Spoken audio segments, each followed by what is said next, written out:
Hello and welcome to the Everything is Black and White podcast. I am Andrew Musgrove and he is Aaron Stokes, and it's time for the Monday show. In today's show, we'll do our best to work out why Newcastle United's winning run came to such an abrupt end thanks to Bournemouth. The Cherries leaving Tyneside with all 3 points after a thumping 4-1 victory. An afternoon of fatigue, self-destruction and Bournemouth brilliance meant that Newcastle could not make history and secure a 10th victory in a row. We'll do our best to understand what went wrong and where Newcastle United go next.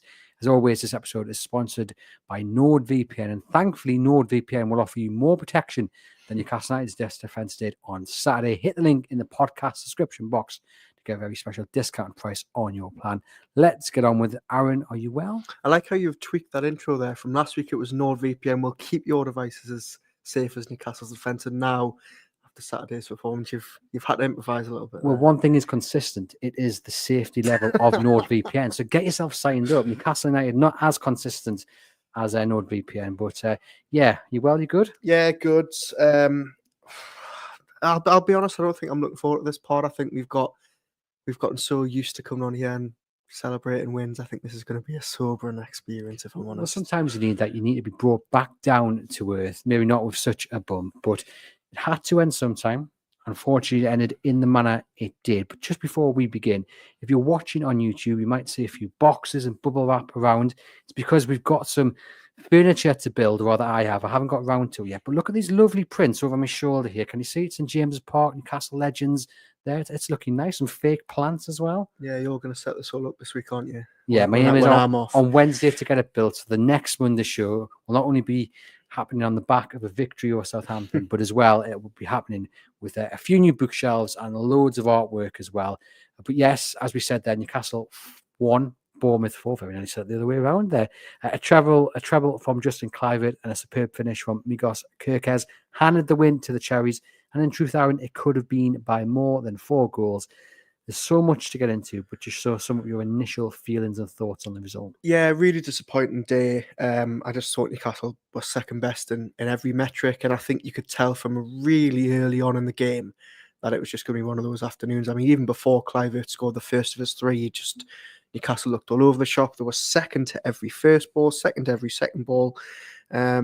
They looked fatigued, as Eddie Howe said at the end of the game. But I must admit, I mean, Bournemouth have probably delivered the best away performance at St James's Park of the season. I thought they were brilliant from every single man. Really well-drilled team.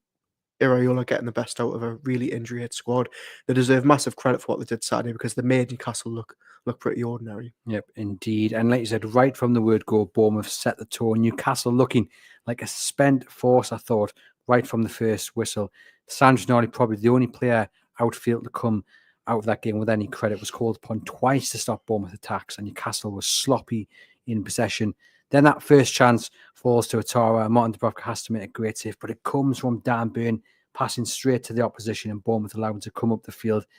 And when you look back at that mistake, and it was only 3 or 4 minutes on the clock, that sort of error, it summed up the whole afternoon for Newcastle United. Yeah, it did. And if I'm honest, there was moments even before that first goal, which came very early on, where I thought, okay, Newcastle were in trouble here. Lewis Hall really uncharacteristically getting turned within about 3 minutes, beaten to the byline, and Sandro Tonali had to come to his rescue. And it just felt from really early on that Newcastle's maybe it felt a little bit nervous in the stadium. I thought Newcastle, usually starting so well, and this time around it was the other way around. But yeah, we sort of highlighted, didn't we, off air, that first goal, and we paused it. And, some of these defenders don't come out of it very well. When you look at runners not being tracked, some will argue maybe Dubravka knew better. I don't really subscribe to that. But that first goal really did set the tone. Well, on the goal, you've got Justin Kluivert sweeping home from Newcastle's right. But again, it was errors in the defence. For defence that's been so tight, it was a really poor goal for them to concede. Anton Semenyo, who was brilliant all afternoon, got the better of Tino Livramento, but Justin Kluivert is allowed to run in from the left, pretty much unopposed. Murphy has let him go, gets in the box and he fires home. It's not the best of finishes, but it's good enough to beat Martin Dubravka. Not a good goal to concede. And again, after the opening 3 or 4 minutes where there were warning signs of what was to come, the goal, very much similar to those opening 4 or 5 minutes, was just, it was what just happened the whole afternoon. It was rinse and repeat. Yeah, it was. You sort of hoped that when Newcastle got the equaliser midway through the first half, okay, that would maybe spring them into life. But, Bournemouth didn't really let them dominate the game. And if I'm totally honest, I thought the only real period Newcastle looked like getting something from it was from that 20th minute to maybe 25th minute. And then after that, it was back to what we saw all afternoon. Eddie Howe used the excuse of fatigue, and I don't think anyone that was watching the game can deny that they looked absolutely shattered. After the game, he said, from our viewpoint, we looked fatigued, we looked tired. The game in midweek took a lot out of us. From minute one, we didn't look ourselves. Our usual zip, bounce, and intensity wasn't there, and we struggled to live with them. It was a frustrating watch for anyone connected with us. We've set such high standards, but we fell well short of that. So I asked on social media, in that instance, A, is fatigue a valid excuse? And B, if it is, how would people have felt had Eddie Howe named a side that wasn't unchanged? Had he brought in Lewis Miley perhaps, or Joe Willock, or even rested, I don't know, say Anthony Gordon and done something there? It's easy to say that in hindsight, but I'm just wondering if that had been the team sheet before kickoff, would people have been angry and gone, well, why are you changing a winning side? But looking back at it now, he said, well, actually, if they are tired, why hasn't he maybe made changes? Did Eddie Howe know that they were that fatigued before the game? I mean, they looked so fatigued that you can't help but wonder whether he was going into that game thinking, yeah, they're not a full tanks here. But let's just rewind. Before they got beat 4-1, if he had made changes to that team, surely there would be an outcry of why are you changing a winning team? No, that's who would you have dropped out of that team realistically Saturday? One of the midfield three? Surely not. You couldn't really replace one of the wingers. You're not going to drop Alexander Isak. You're not going to want to take Lewis Hall Latino out the team. Centre back again was the only real sort of doubt. That sort of spot you could really make changes Saturday, I think. Yeah, I mean, I can obviously, I can see the point you're making, but I do wonder whether they try and get Lewis Miley into that midfield three and just maybe drop. I thought Tonali was the only one that had a bit of running about him in his engine. I thought the other two didn't really do much. Joelinton and Bruno, obviously Bruno gets the goal, but I think everyone looked tired. So, would you take out Lewis Hall and I'm going to get penalties for this, but, bring in Matt Target, for example, and just rest them? Because if they were that tired, surely it's a case to make some changes. And I guess the fact that we're shaking our heads, would have been uproar. I guess the fact that I know it was a bad example, but the fact that we're shaking our heads at it maybe just reaffirms the need for more players to come in. Well, I think that the huge lesson we've probably learned from Saturday, and it's maybe something we already knew, but the 9-game run had maybe papered over the cracks, is that squad depth isn't there. I mean, Joe Willock comes off the bench and again, really ineffective. Kieran Trippier came on, didn't have a very good game. He doesn't have the options, does he? Willis Hula comes on very, very near the end, doesn't have time to impact it. I don't think that squad depth's there. And, we've talked about Silver Blue in the face about what they're going to do this January, but I think Saturday was maybe a warning that they don't have the squad depth. Yeah, more on the January transfer later in the show. Kevin says Joelinton out for Miley. It was clear Wednesday that Big Joe needed a rest, but 100% understand why we didn't. Takana Frey says it wasn't fatigue. They flipped intensity onto us. They were overloading the midfield, cutting out passing lanes and causing passes errors from the back. And they were extremely physical. Well, just on that, because obviously people in the comments here watching live on YouTube are going to have their own thoughts. We put it out on the Instagram, on our WhatsApp this morning, and asked what was the biggest concern in Saturday's defeat. Now, they were given 4 options to choose from, or 5, but we'll go into that in a minute. And the option that won by a mile was that they underestimated Bournemouth. That got more votes than they looked too fatigued. They didn't adapt their style, and they don't have the squad depth. Won by quite a while. But the highest result we got of any by far was it was just a bad day at the office. These things happen. I can subscribe with that. I don't think they underestimated Bournemouth. You can't have watched Bournemouth who haven't lost since November 20. Yeah, 10 unbeaten now. Yeah. You can't look at that Bournemouth side and underestimate them. Even with 11 senior fit players, which is pretty much all they had, they were going to come and test Newcastle. And I thought Newcastle would win the game, but I thought it was close. I didn't think they'd win it by more than 1. And I was always very wary because, quite simply, I would have 3 or 4 of those players at Newcastle United tomorrow if it was possible. So I don't think they underestimated Bournemouth. I don't think Eddie Howe would have allowed that. I don't think the players or those sort of players. I just think it looked the game too far for them. They looked absolutely knackered. And the interesting thing is that a lot of people were saying, well, we're there.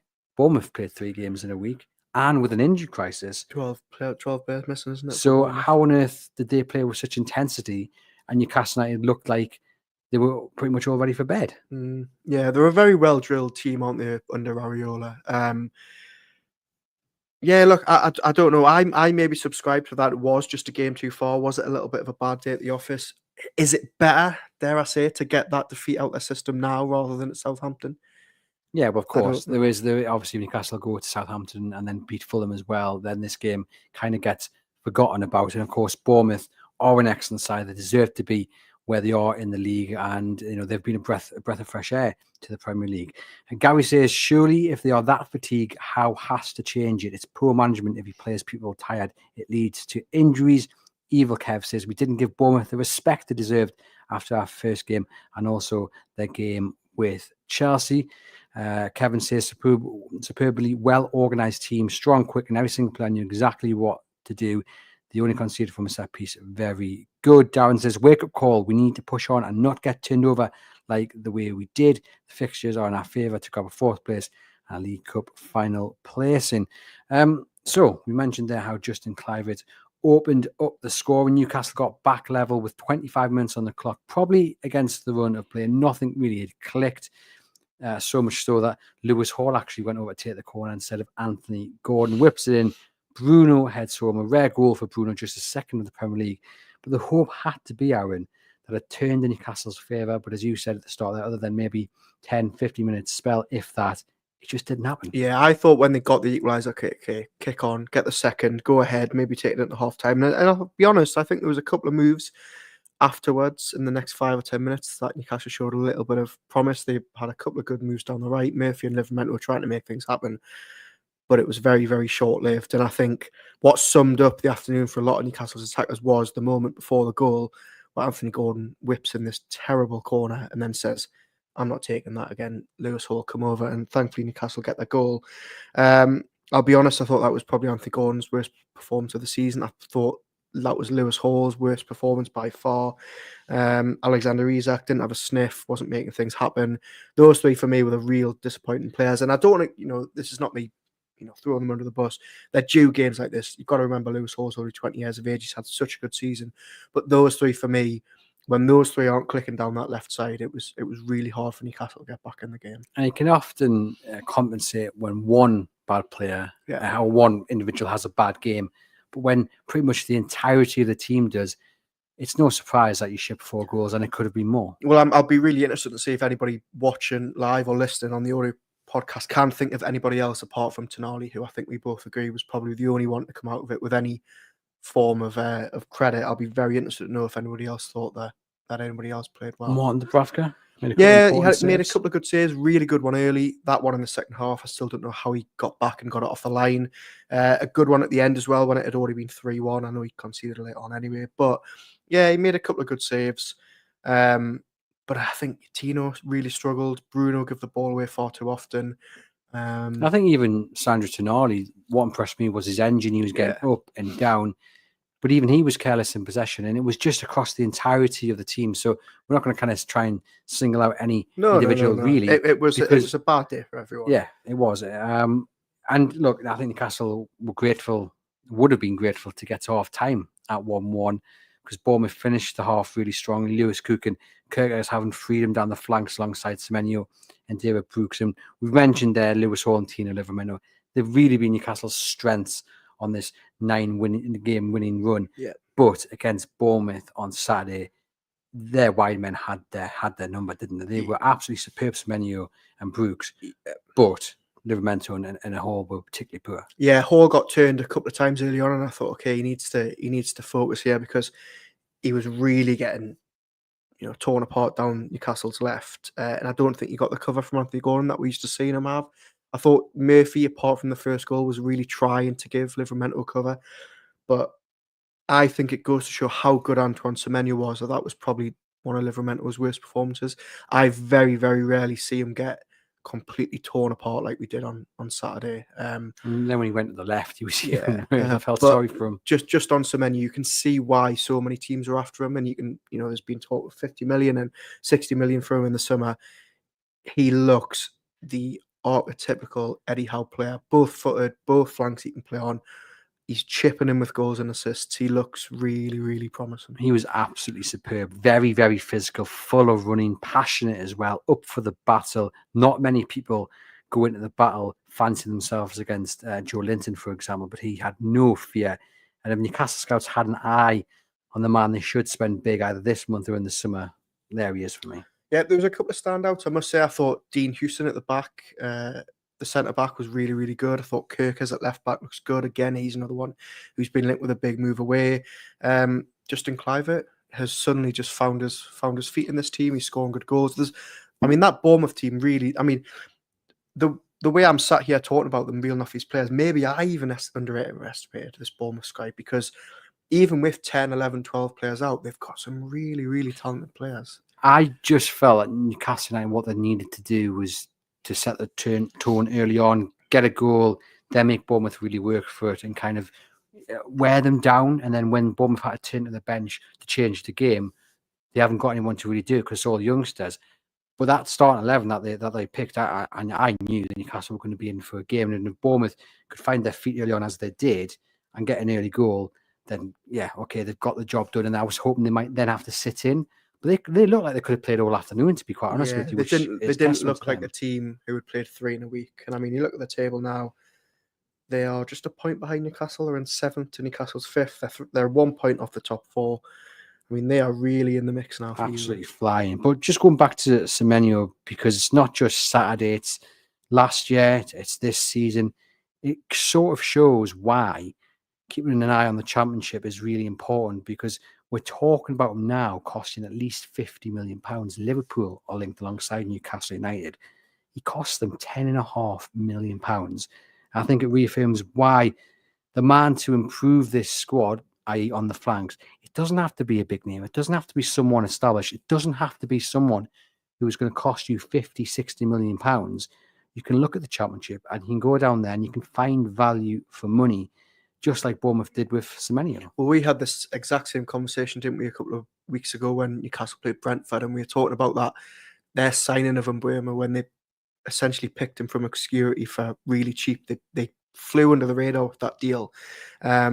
And you've got a whole lot of those other deals that Paul Mitchell is working on behind the scenes. But, as I'm sure we're going to touch on later in the episode, there's a big dilemma now as to whether Newcastle wait for those type of signings in the summer, whether they go out and try and sign someone like Semenyo, or they try and find the next one for £40 million cheaper, or whether they're, maybe forced now to do something this month. Well, again, they could look at the European market. We mentioned there, Kluivert obviously gets the hat-trick. He was another outstanding player on Saturday for Bournemouth, and we've still got 2 of his goals to discuss. He cost them £10.5 million as well. He came from AS Roma. He'd gone on loan a few times, hadn't really pulled up any trees, hadn't set the world alight. £10.5 million. How much would it be worth now? And that's not just on the back of Saturday's performance. He's had a brilliant time at Bournemouth. And I think in the world of PSR, it's these sort of markets where Newcastle United should be looking at, because every penny counts. We know they're looking at these sort of players. And while, yes, you do roll the dice, because obviously you look at Kluivert's numbers and you look at Semenyo's numbers, they weren't brilliant at Bristol nor Roma, where Kluivert had been on a loan.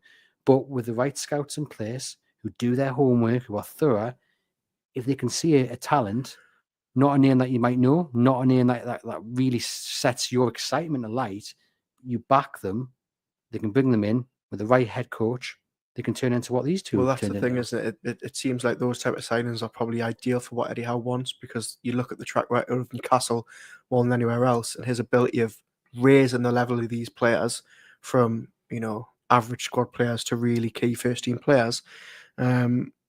You'd have confidence that Howe would be able to get the best out of them as well. And we want to mention David Brooks as well, because I thought he was absolutely superb. Great to see him back playing Premier League football after his health battles. Not many wingers make Lewis Hall look average, but he had him on toast. Yeah, there was, as I've mentioned earlier on the show, there was a moment about 2 or 3 minutes in where he just absolutely burned Lewis Hall for pace towards the byline before Tonali managed to sort of get back in cover. But that, as we've said, set the tone. He looked brilliant. I would like to say, though, he probably should have been suspended for this game after he clotheslined Cucurella last week. But I mean, look, you'd have a list of people wanting to do that. Didn't Joe Linton have a little nibble at him as well? There you go. But a brilliant performance from him. Clivert's second goal comes from an error from Dan Burn / Bruno Guimaraes. Burn passes it into Bruno, who tries to turn out. The ball is stolen from him. Finally finds its way to Clivert, who fires home. And Bournemouth had huge success in pressing Newcastle United, who, again, from the first whistle, looked really uncomfortable at the intensity that Bournemouth were getting in their faces with. And there was a moment where Gordon actually turns around them and says, right, enough, stop it, stop playing out from the back. That has to come from Eddie Howe, though. And the question I think that has to be asked is should Eddie Howe have changed his approach? Should he have tried something different? Should he have looked at it and gone, no, they're getting the better of the defenders here. It's not working. We're getting caught time and time again. Because if Gordon's highlighting it, then surely Howe must be aware of the issues that we've all seen in game. There was a warning sign, wasn't there, about 5 minutes before the goal, where Byrne had the ball out at the back and he was put under pressure and he kicked it straight out for throw, didn't he? And he thought, okay, they're really struggling to build out from the back like they usually do. And when someone like Sven Botman alongside him, who's usually pretty comfortable with the ball at his feet, is struggling, I think that was again a little bit of a warning sign.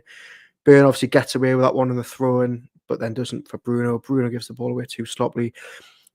It was a weird, just to go off kilter slightly. It was a weird performance from Bruno because he was constantly getting fouled. It was a very physical game. He was winning a lot of free kicks, but sloppy in possession, I thought, which hasn't been like him the last couple of weeks. And I think that second goal summed up his performance. Put under pressure, loses it too easily. Newcastle are punished. And yeah, with hindsight, do you think should they have maybe tried something else? I mean, so. Eddie Howe did make the change at half-time, didn't he? And I must admit, I thought Sven Botman coming off a share might have been physical, and he might have, okay, right, I don't want to play Botman for 90. Eddie Howe insists after the game that it was tactical. He wanted another right-sided, a right-footed player on the pitch.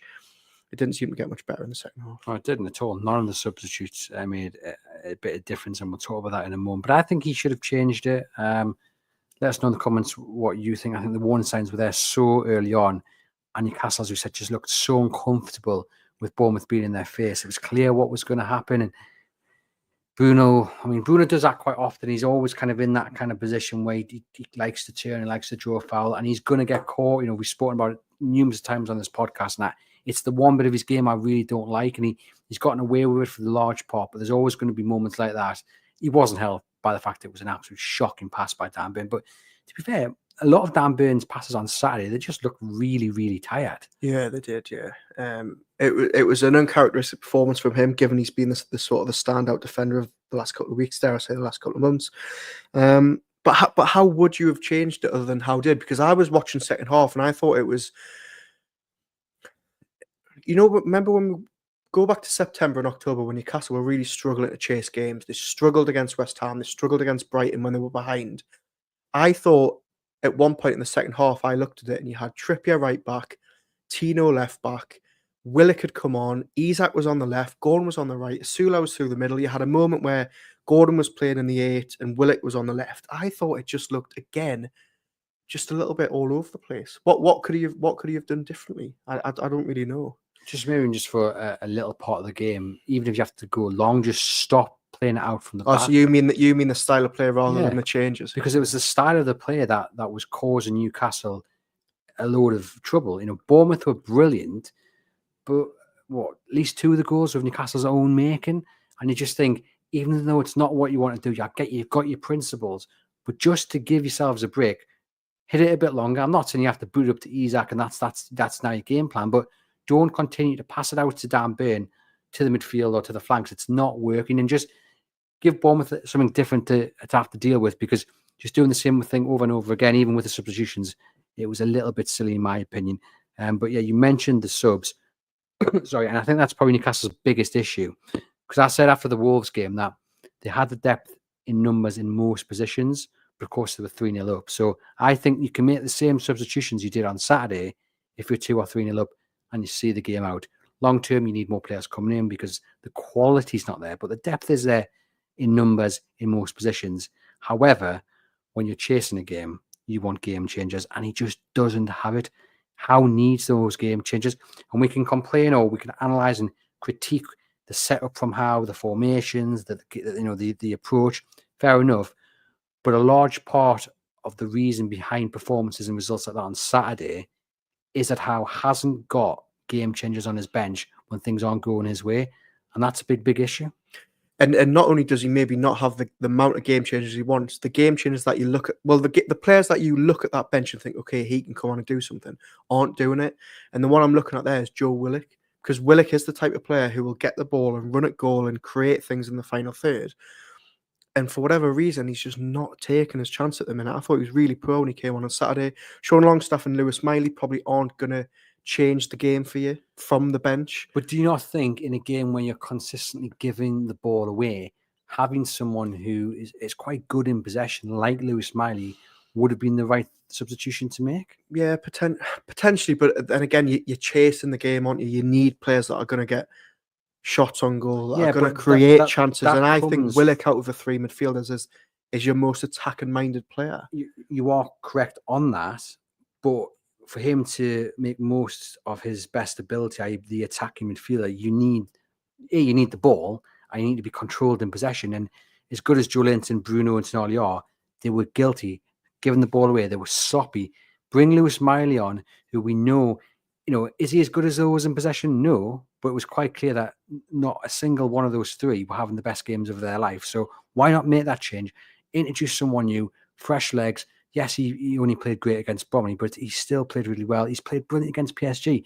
Get him on the pitch. Say, right, what we need you to do is to try and bring some control and calmness to this. And then that's how Joe Willock, you get the best out of Joe Willock. Joe Willock was out chasing shadows because he comes on the pitch, but the players behind him are still giving the ball away, still playing it into Bournemouth. So, yeah, it's no surprise he didn't really do anything because he's not been given the service anyway. Yeah, and the other two changes that he made, I don't think made any difference either. I mean, Willis Sulu again comes on in a tricky game to come on here. He's chasing shadows as well. Kieran Trippier, the substitution I could understand because both fullbacks were really, as we've mentioned, having a really horrible game. So I understood the Trippier move, maybe just get a bit of leadership on the pitch, maybe get a bit of calmness as we've touched on. But again, that was a substitution that didn't work either. He was giving the ball away, not quick enough to close his men down. So really, you look at all the substitutions that he made on Saturday, and again, how many times this season when Newcastle are getting beat have we said this? He's made 3 or 4 changes, and they've got worse, not better. It's a real problem. It is. And Trippier is probably his worst appearance, I think, as a sub. I can't remember him having a much worse performance than that. He was just all out of sorts. And yeah, it was weird because I was watching Trippier before he came on the pitch, and he was stood on the sidelines, and there was 4 players doing their warm-up, and 3 of them were warming up, and Trippier was essentially just stood still on the pitch, marshalling players as to where to go when defending corners. He actually got told by the referee. Yeah, he got told the referee to come off the pitch. And I thought, okay, 2 minutes later he came on the pitch. I thought, okay, he's going to bring a little bit of stability, a little bit of calmness. But, he was just as bad as the other two. Yeah, I think Semenyo probably rubbed his hands with glee when he saw that change coming through. But it does reaffirm, doesn't it, the need for new faces this January. As we understand that Newcastle United still unlikely to add to their squad, even if they manage to sell Miguel and Mion and now Lloyd Kelly. But it's clear, Aaron, they need new blood. Yeah, they really do. And it goes back to that age-old debate of, can they spend now or do they wait till the summer? They want to wait till the summer where their financial picture is going to look so much more healthy. But you look at that squad now who are in a Carabao Cup semi-final with a lead to defend and fully in the mix for the top 4 with so many things going in their favour in terms of fixtures, injuries. 1 or 2 players, we keep saying it will really get them over the line. It's just whether Newcastle want to roll the dice or can roll the dice this month. Let us know in the comments your answer to this question. You've mentioned then Newcastle United nearly in the final of the Carabao Cup, well within conversation for Champions League football. The PSR fears are real. We know they are, and they obviously want to be in the black when it comes to that. They don't want to fall into the red. But if you were the man or the men making decisions up there at St James's Park, and you look at the table, you look at the potential cup final, do you say, we're going to roll the dice here, we're going to go and spend a little bit more than we can to bring in that top quality player to ensure that we get Champions League football, and then we'll deal with the fallout when we get to May, June time? Or do you play cautious? You don't risk a points deduction because it's a gamble. You could go and spend big and miss out on the Champions League like Newcastle did at Alan Pardew. But what do you do? Just before I give my answer, I think what I would do and what the club will do is two different things. But I would personally like to see them. They've got to try and roll the dice this month. You have to sign players. And this is what I'm saying now, before they've even sold Almiron and Kelly. It is unfathomable to lose Miguel Almiron this month and only have, as it stands, Isak, Gordon, Murphy, and Asula as your 4 fit attackers. Because we don't know when Harvey Barnes is going to be back, and we don't know when Callum Wilson's going to be back. Alex Murphy is now going to go to Bolton on loan. That means if you lose Lloyd Kelly again, you've got 4 centre backs at your disposal, and that's it. 2 who are injured. 2 who are injury prone. 1 who's Emil Kraft, who's not really a centre back. You could say he's a right back. People are talking about Trippier going and him being the backup right back. They have to, I think, find the money somewhere, even if that means that in the summer they have to sell. Now, what I think the club will do is try their best to keep Lloyd Kelly and try their best to not spend any money this month, because they know in the summer that picture is going to look so much more healthier. The new trading period for PSR is going to kick in. A £73 million loss that they had 3 years ago is going to fall off the balance sheet. Couple that with the fact that look like they're going to make a profit for the 23-24 trading period.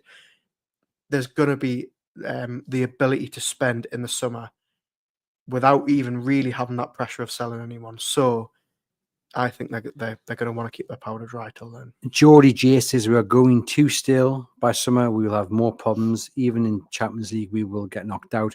Trippier, Miggy, Wilson all need to move on. If Isak gets injured, it's all over. David says there's no guarantee we'll get Champions League if we spend big. Just chill. Darren says we need 2 quality players adding this season. Buy no one this season, and we get to the summer maybe needing 5 quality first team players. Just take the hit and spend. So it's split in the comments. I can totally see why the club are being cautious, because you get to June and then you're potentially selling someone A that you don't want to sell, but B for less than their market value, because the buyer knows that you are desperate. We saw that potentially maybe with the likes of Elliot Anderson and Cooper Minter. If they weren't up against the wall, A, would they have sold them? Probably not. But B, how much would they have actually got for them if it was, as Andrew would say, all fair and balanced? And I think that's the issue. And look, the problem is, though, on the other side, if Newcastle don't get Champions League football, is the threat of Alexander Isak, Bruno Guimaraes, Anthony Gordon leaving, does that become even more of a threat without Champions League football? That's the balance that the club are dealing with. And also, this month is notoriously such a tricky one to trade in. And Newcastle United know that there'll be players that they want that are available much easier in the summer and can have a full pre-season to bet in, rather than you sign them now, you probably play a premium, you probably play a Newcastle tax and a January tax. And Eddie Howe, we know, likes to bet these players in for 6 or 8 weeks. He doesn't have the time to.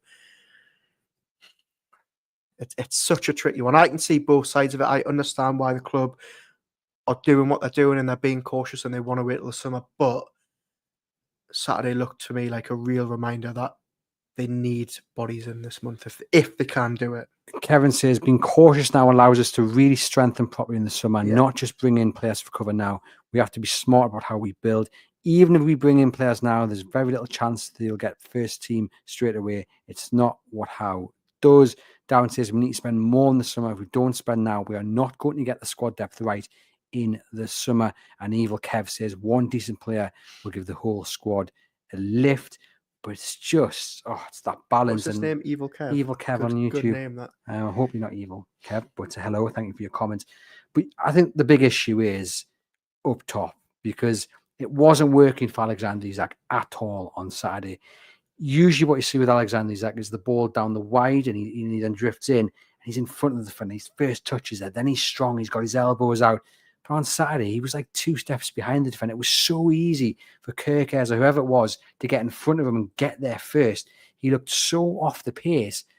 But anyhow, I had no one to change him for. What do? Do you move Anthony Gordon in the middle? I mean, at the end, I think he ended up playing left and the Sula came on. Yeah, he did. Sula comes on for 7 minutes. And I know we're like a stock record here, but they need someone to come in who Eddie Howe trusts to do the job. And I hit the ground running right now, because what is the point of playing Alexander Isak, who just clearly he could play all afternoon and he's not going to score? It's just, I felt sorry for him, because you could see it wasn't working, but he had to stay on the pitch because Eddie Howe didn't have another striker capable of doing what he can. Doesn't trust Asuna, does he? In big Premier League games like that, where you're chasing it for more than 10 or 15 minutes. But again, where does that sit in the list of priorities that we've been debating for 18 months on this pod? It has Is to it be a near the striker? top. Is it a right winger? Is it a defender? I mean, what happens in the next week in terms of outgoings is going to be really key to that, because if you lose Lloyd Kelly this month, even though you might get a decent chunk for him, you've got to then surely go out and sign another centre-back, because I think even with Kelly there, you could do with another set of legs at the centre of defence. If Miggy goes, you've got to sign someone else in attack, as I've just mentioned. Barnes and Wilson not fit, Sula not ready. That leaves you with 3 in 3 positions. And then, as we touched on there, whatever happens with Callum Wilson, he can't stay fit. They need a backup for Isak. It's a real. It's anyone's guess really as to where the priority is in Howe's head. We've got Jake saying there going to be no signs, and I have to say I agree with that. I can't see Newcastle United doing any business, even if they manage to sell Miguel Almiron and Lloyd Kelly. I just can't see it happening. Gordon says, whatever the purpose of the project, Newcastle United have to do everything to remain on the right side of the guidelines. They simply can't afford to break PSR rules. And David says, sensible lot chatting on your podcast. Well, thank you very, very much. For a change. For a change, yes. Look, we both said there, Howe needs back, and we know the club, if they could do, would do, but there is that big dark cloud of PSR hanging over St James's Park. What do you think the message is internally? How is Howe and Paul Mitchell? How are they feeling? What do you think the conversation are between the two? Is it a case they're both going, yeah, we know we need additions, but also PSR, we can't really do it? Yeah, I think that's spot on. I think every time we speak to Eddie Howe about it, you get the sense that he's really frustrated with PSR and the rules that the Premier League have in place, but there's also a sort of a resignation from him that that's just the way it is, and they can't do anything to risk breaking that. He really doesn't want to break the rules rightly. It must be really frustrating for Paul Mitchell, who's came in with such a stellar reputation, had a really up and down summer, had a summer where, all the stuff that was going on behind the scenes with him and Howe and their relationship. Also the fact he wanted to probably sign players, but he was coming in and working off other people's transfer list. There will be real frustration, while there's also an acceptance that they've got to just, make the most if they can of these rules. But I think when you look at the players that they've been linked with recently, you can see what they're maybe trying to do. We spoke about Kusanov from Lens, who's obviously going to go to Manchester City. Really smart signing if Newcastle could have got him, and crucially, half the price than they would have paid for Mark Gay in the summer. Are they now going to go abroad and maybe find the next Botman, find the next Bruno, who's maybe flying under the radar in Serie A, La Liga? Maybe. But again, I think as frustrating as it is, we've got to wait for the summer for any sort of big deals like that. Well, it's interesting you mentioned that, because a whisper that I heard was that Newcastle thought they had him signed, and then City came in and blew them out of the water. They thought they had him signed for the £20 million release clause before City came calling, which also shows that they are looking for the bargains, but probably also shows you the kind of money that they are playing with this summer, and it's not a huge amount. A lot of people are asking about Paul Mitchell. I mean, we've spoken about before, like how important this month is. It's probably more important that he hits the ground running in the summer. Omar says the whole Alanga thing was a joke last minute. That was Mike Ashley all over. So not a fan of how they tried to approach Alanga the last minute on the summer transfer deadline day. He's also started to find his feet in the Premier League this season with Nottingham Forest, who are flying high. I'm just looking at some of the comments that I had on Twitter, because I asked people some of the questions that we put into the WhatsApp. What was your biggest concern about Saturday's defeat? And John says, an inability to play against teams that man mark with a high press. Liverpool, Bournemouth, Brentford, Fulham all have the same root cause. Our centre-backs have to stay deep, has no pace, which invites them onto us, and that is us playing into their strength. It's not an issue versus teams who can't press. Agree? Yeah, it's a good point, that. Those 4 games that he's mentioned all followed a similar pattern, didn't they? And we've got Paul saying, I thought the root cause of the defeat was that we were underprepared psychologically. It felt as though Newcastle believed we could just turn up and win the game without a huge battle and a plan to counteract their tactical plan play every game as if it's a cup final. What did you make of the atmosphere just on that? Did you? Flat. Yeah, it was flat, didn't it? It Corner felt tried, but it felt like a game where maybe, I mean, it's understandable, isn't it? You've won 9 in a row. You're at home. You can understand why fans may turn up and think they're going to win, but I thought it was a little bit of a flat atmosphere as well. we've got a lot of people actually saying that the warning signs were there against Wolves. Yeah, I think so. I mean, well, we didn't speak about it, didn't we? Because we didn't do a pod after, but I think the general consensus was Newcastle weren't really at their best, and the only reason they got the win over Wolves was because Alexander Isak took his chances and Matthias Cunha didn't really. I thought that was the general crux of it. So you could maybe see some warning signs there. I think on another day, the result could have been very different at Wolves. And Robert says, I just think Eddie has a structure and one approach which Bournemouth worked out. This is a worry going forward. And I suppose one criticism that has often been thrown at Eddie Howe's doors, and there's two that are often thrown at Eddie Howe's door more than anything, is one, that he wants to keep everybody, and a few people have mentioned that in the comments. And the second one is that he only has one approach. Are both criticisms unfair? Slightly. I think the thing about him having his favourites and not wanting to sell it is a little bit misplaced. I think Eddie Howe has got more than one plan, and I think we've seen really subtle changes in this last 10 games. But the thing that really worries me is that when Newcastle go behind for long stretches of a game, I don't think there's ever really a cohesive plan B to change it. When he brings these subs on, I think sometimes it looks a little bit chaotic, like it did on Saturday, like it did at West Ham. That's my sort of biggest concern about Eddie Howe, is when they go behind, I'm never really too confident that they're going to turn it around. But again, it goes back to the personnel, I guess. Exactly, yeah. That's not me sort of throwing Eddie Howe under the bus. He does have to deal with what he's working with. When Joe Willock and Kieran Trippier and Will Asula are doing, absolutely zilch when they come on, there's only so much you can do. And my dad has replied, and he says, Longstaff and Miley should have started. It's a squad game. You can see where I get my football knowledge from. So thank you for your comments. Clive Tarwick comes after Gordon gives the ball away. Clive goes forward and fires home from distance. Too easy in many ways. And I guess the fact, though, Aaron, that many of the goals were of Newcastle's own making. Does that make it easier to stomach? Because, yes, Bournemouth were excellent, but Newcastle had helped them out, playing themselves into danger. So Eddie Howe looks at it and he says, okay, I know why these goals were conceded, rather than it's something like a lot deeper and terminal.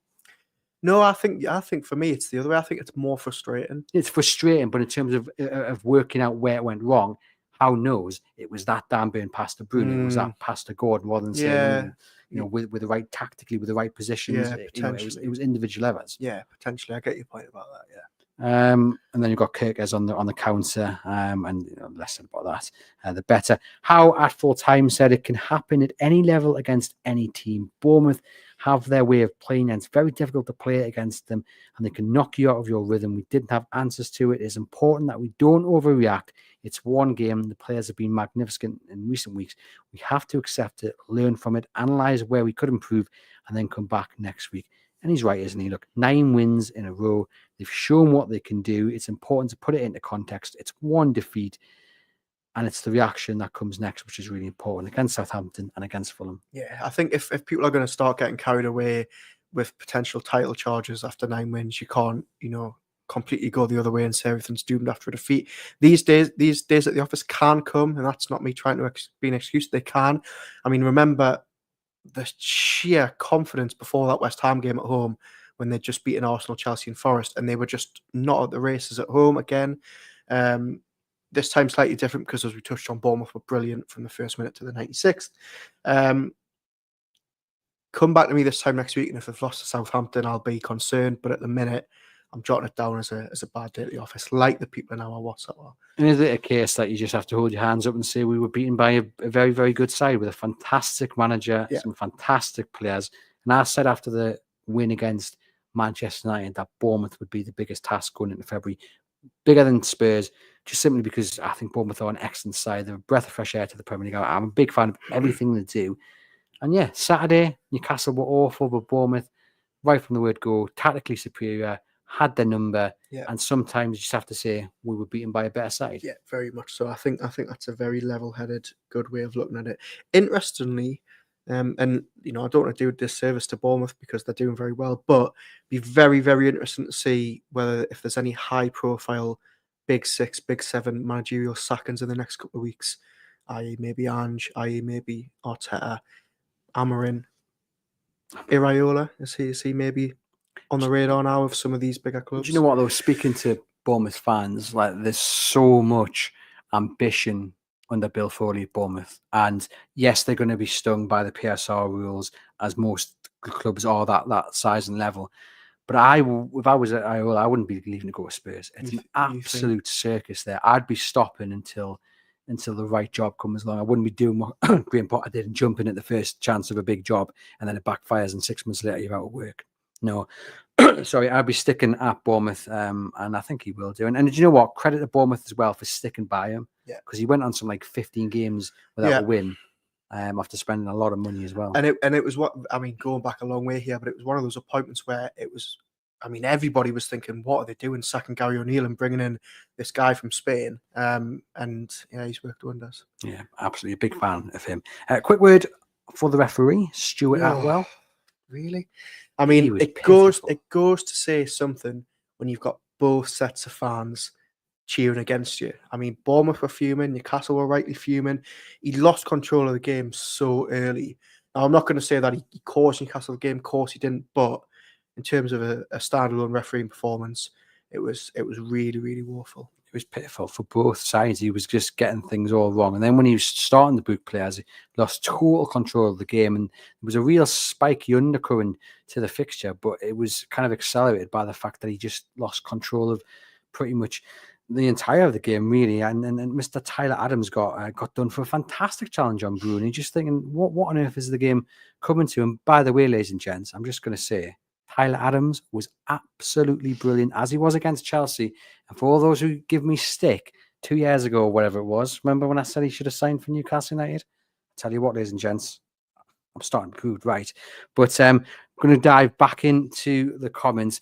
Darren says, would you expect Ange to be sacked in the next 48 hours? I don't know. I hope not, because I like seeing this Spurs meltdown. He's on the ropes for sure. Yeah. Oh, he's got to be. I think he's just moved to be the bookmaker's favourite now to be sacked, which isn't a surprise. Did anybody, by the way, see his interview with the BBC on Saturday night or yesterday, whenever it was? Truly awful. Absolute meltdown from him. Where he gets this thing of being a nice guy, I'm not sure, because the last couple of weeks he's really been, throwing his toys out the pan. Yeah, looks like a man under severe pressure. Adam says 3 windows now without strengthening, just adding a squad player in like Lloyd Kelly and reserve goalkeepers. PSR can be worked around with loans and obligations to buy. Just don't think we're being savvy enough. Yeah, I'd say I would agree with that. Do you think there is value in going and trying to get, I suppose, the similar deals to Lewis Hall? Absolutely. I think you look at what they did with Lewis Hall. They paid £4 million up front for a season-long loan with 24 that had to be paid after a season. It's a perfect way to get around PSR. Go and try and find a youngster that he can mould. He can be a good squad player. And then sign them later on when your PSR picture's looking a bit healthier. Darren says Howe just needs to be back in the transfer market to improve the squad. Kev says it feels like losing 4-1 long-term will be more beneficial than a 2-1 win. The bigger loss will prompt a bigger response. Agree with that? Yes, hopefully. Fingers crossed. On Lloyd Kelly, rumours of a £25 million price tag on the head of Lloyd Kelly. If Newcastle United can get anywhere near £25 million, I want the person who has negotiated that deal to come and help me sell my house. Really? £25 million? For a 26-year-old experienced Premier League player? Is that not the going rate? What a couple of days ago when Fenerbahce were after Lloyd Kelly, and this is what really rattles me about PSR. It has made people lose their minds when it comes to transfers. People were saying Newcastle should cash in on Lloyd Kelly for £6 million. Not £6 million. That's what people on social media were saying. People were saying 11 million, they'll be snapping your hand off. This is a 26-year-old who's played 100 games in the Premier League. He's coming into his prime. Yes, he's not playing for Newcastle United. Yes, he's not set the world alight for Newcastle United. But if he hadn't been out of contract at Bournemouth in the summer, they would not be selling him for £11 million. So Newcastle shouldn't sell himself short either. Yeah, but he's also a man who's barely played and has fallen so far below the expectation. There's no way they're getting £25 million from him. He should be valued at £20 million for me. Let us know in the comments. I think it's kind of just a big price tag to scare off any suitors, rather than a realistic price tag that I think they're going to get. Eddie Howe doesn't want to lose players this month. Period. If I'm totally honest, I'm not even sure he's convinced about losing Miguel Almiron. I think if in an ideal world he would like to keep everybody, purely because he knows Newcastle are really unlikely to spend, and his squad is looking so thin as it is. Now that's not to say that I don't think they will sell Almiron. I think they will, but I think that with Kelly, he will be fighting tooth and nail to keep Lloyd Kelly, or saying, "You better get me a replacement for him." And do you think that's the difference? Because we mentioned earlier in the show, one of the big criticisms is that people say, he wants to keep everybody, he doesn't want to sell, and he's loyal to certain players. But do you think actually what it is that he looks at the depth of the squad and says, we've not got enough cover there? It's not necessarily that I want to keep Miguel Almiron until I'm old and grey. It's because if I sell him, we're not going to get a replacement. If this is a hypothetical theory, but if somebody's going to Eddie Howe and saying you can have £10 million for Miguel Almiron now, but we're not going to sell it, we're not going to replace him this month, or you can keep Miguel Almiron and we're not going to sign anyone, what's Eddie Howe going to want? Surely he's going to want to keep Miguel Almiron. Whether it makes financial sense or not, surely that in his mind is the logical sense, because he's thinking, we're not going to replace Almiron. Look at how thin their options are in attack. Do you think he's banging on the door and saying, you've got to go out and get me somebody? I would be really, really surprised. I mean, he already sort of hinted at it in the last week's presser or the weekend before, where somebody asked him about replacing Almiron, and he basically said he would want a replacement, and it's not ideal losing Almiron. I think that was his quote. Not ideal losing him this month. That smacks me as someone who doesn't think he's going to have a squad player replaced. And do you think, in terms of the decisions being made on transfers, do you think it'll be going swimmingly? Because obviously we're looking at it and saying, right, you can get 11 million now for Miguel Almiron, but if Howe's then going to Paul Mitchell and saying, I don't think it's the right decision to sell him, does Paul Mitchell listen to Eddie Howe, or does Paul Mitchell come back with a business sense and go, I get that, but we're going to have to sell? And if Howe goes back to him and says, okay, sell, but get me a new player, and Mitchell goes, no, then what happens? Yeah, Eddie Howe's very aware of the situation, and he keeps using the phrase that it's business logic over football logic, and that is him essentially saying they're selling squad players because they have to raise funds, but they're not necessarily going to replace them, or they're weakening their team. They're weakening their football side to improve their business side. We spoke really briefly, didn't we, about there potentially being something around the Dubravka deal, and maybe Mitchell and Howe being on different pages. I think that was very quickly put to bed by the fact that Dubravka is staying. But it'll be very, very interesting to see what they do with Almiron, because I think, he will go this month, Miguel Almiron. Eddie Howe wants somebody to come in. It's whether they can do it or whether they can be on the same page about it. Interesting. Let us know in the comments. And a lot of people getting involved in the discussion about Lloyd Kelly and an asking price anywhere between 10 to 30 million is one comment. Let us know what you would accept.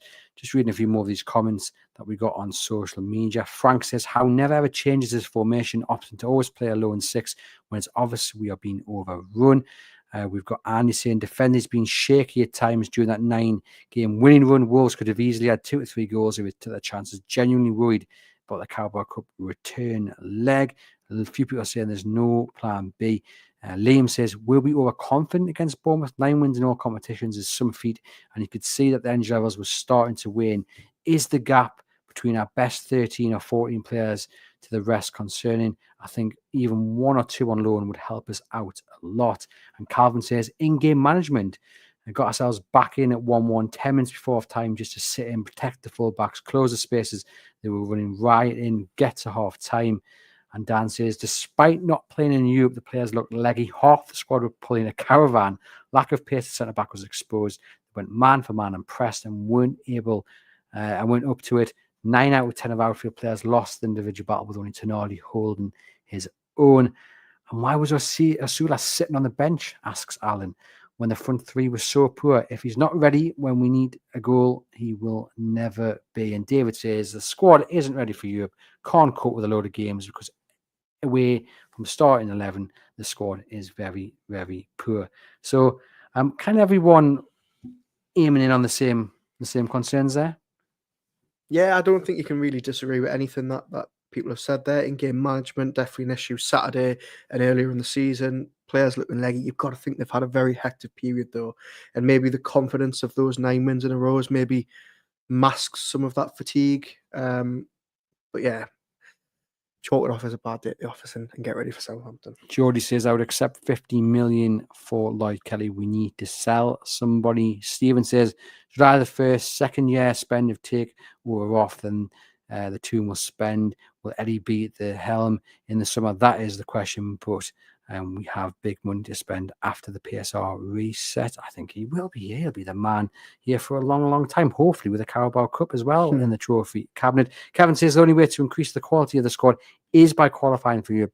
Double-edged sword, but we have to get into Europe if we're ever going to progress. And Roger says, for me, Sula isn't an Isak backup yet. Everything crossed. He doesn't get injured, but how we man, we need competition too.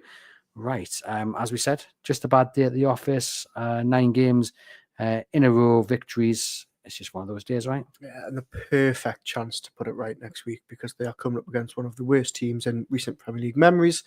And you'd hope that they can add to their misery at St Mary's. Touchwood is obviously there's no midweek game. That's enough time to drill out any fatigue issues, right? Yeah, definitely. Give them a good rest. Couple of days of training towards the back end of the week, and I think they'll be right again. Okay, well, there we go. And you've got the trivia all set up then? Certainly do. So we're going to stick with a similar theme as we have in the last couple of weeks. If anybody isn't aware of that, it's players who have played for both Newcastle United and Bournemouth. I have got down on my list here 9 in the Premier League era, all relatively recent, bar 1 or 2. And since there's 9, I'm going to give you 90 seconds on the clock to name 9 players who have played for Newcastle United. Just before you press go, yeah. Obviously, Eddie Howe has a terrible record against Bournemouth. Yeah. A few people have mentioned that in the comments. Is that an issue when he faces Bournemouth? Is there a mentality block for Howe? I don't think so. I don't really buy into all that. Runs against Bournemouth. Can you really go back to a defeat in 2021 and say it's for the reason for 2024? I don't know. Maybe I'm just trying to bury my head in the sand. But no, I don't think there's a mentality issue there. There we go. Hit go then. Come on. You ready? Yeah. Ryan Fraser. Yeah. Callum Wilson. Yeah. Dan Gosling. Flying through these. That's Matt Ritchie. Yeah. That's 4. How many did you say there was 9? Yeah, you've got 5. Lloyd Kelly. There you go. 4 left. Okay, you've got the 5 that are most likely to get, and now you're going to start going into. Give me some clues. Come on. One of them sadly no longer with us. No longer with us. He's passed on. No longer with us. Yeah. Oh, Christian Atsu. Yeah. Come on. One played at Newcastle under Sir Bobby. Had probably his best stint in the Premier League at Everton. Where were Bournemouth defender? At that time? He played for Bournemouth in 2015. Oh, Sylvan Distan. That's the one. One goalkeeper you really like them. Newcastle sold him too soon. Freddie Woodman. That's the one. And finally, I completely forgot this player played for Bournemouth. He played for Bournemouth in 2006. He was a striker who played under Pardew. 2006? Yeah, 06 at Bournemouth. Played under Pardew at Newcastle, I think. Was it Pardew? No, Championship season, 09. Championship striker, quite decent. Oh, hell no, he wasn't decent. Championship striker? It was around that era of like 09, 010, 11. No. You've got 5 seconds. I'm not going to be able His to have second name begins with B. LB, the initials. LB, or Leon Best. He played for Bournemouth. 2006. Oh, there we go. Well, you got there with about a second to spare with some help, but that was again good going. You're doing well at East Trivia. Yeah, I mean the first 5 were quite easy, and then and then afterwards, I mean, I didn't know Leon. If I'm honest, I forgot about Woodman. Distan, I probably would have struggled with. So yeah. Tell you what though, Sylvan Distan, if we'd kept him, I know he went off to City and he went off to Everton, but he's got like 500 appearances in the Premier League. He was fantastic, and lots of people playing along there. Leon Worst. Says Omar. That's not fair. He did score a hat-trick against Stoke City. Not many people do that, especially. Someone's called him George Best there. I saw that. But thank you very much for playing along. Thank you for tuning in and watching and listening. Remember to hit the link in the podcast description box for a discounted offer on NordVPN. Hit thumbs up, hit share as well. Share the episode, whatever you're listening on, whatever you're watching on across social media. Please do that because it helps grow the audience. We are indebted to you for tuning in, for listening, for watching. We really, really are. For myself and Aaron, we will see you next Monday, hopefully on the back of 3 points collected down at St Mary's. Stick with us for the rest of the week. We've got a host of podcasts coming up, and we'll see you guys very soon.